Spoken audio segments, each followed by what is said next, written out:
Hey, can you find a water bottle for me? Something so simple. Good afternoon, Max Brantley with the Arkansas Times on Friday, December 22nd, last working day before Christmas. Let's start with a piece of good news. The Arkansas Economic Development Commission announced today that True Detectives, the HBO series, will film its third season in its entirety in Northwest Arkansas next year. That'll mean something like 8 episodes of a TV series filmed here. They say they could spend $40 to $80 million doing that. It'll be worthwhile to them. They could qualify for millions, maybe as much as $16 million in state taxpayer rebates for doing the production.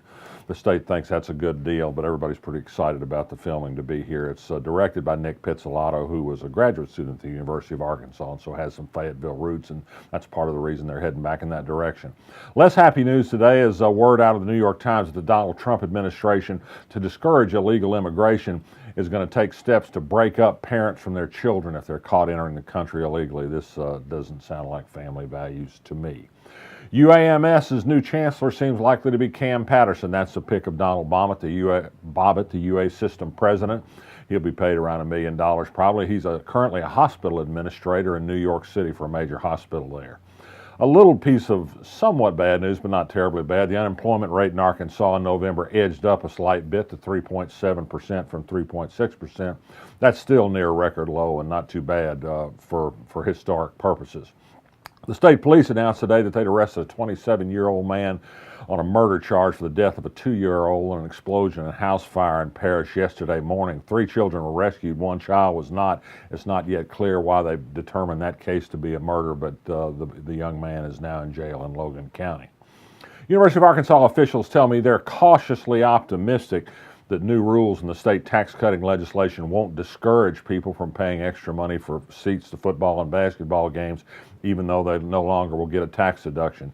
They say, by the way, that they're very happy some other more damaging things did not end up in the final version of that bill, including a new income tax burden on graduate students. So they see some positives in what happened as far as the university community is concerned.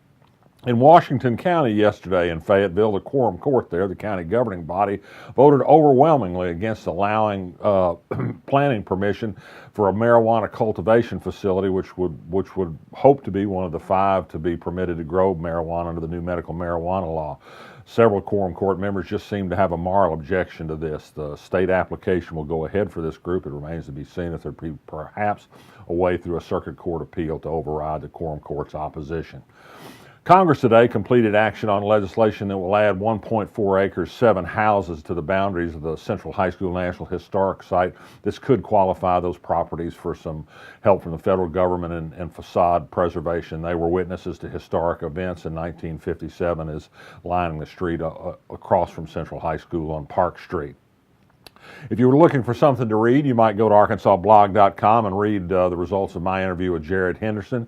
He's the young man who's announced as a Democratic candidate for governor. He's been described as something of a moderate, but I think it turns out that his views are more typically Democratic than you might find. He's certainly not going to emphasize or run on hot-button social issues.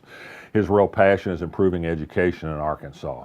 That's going to be it for me today. I would close with this: peace on earth, goodwill toward men, but don't stop resisting. I'm Max Brantley. I'll be back next week after Christmas.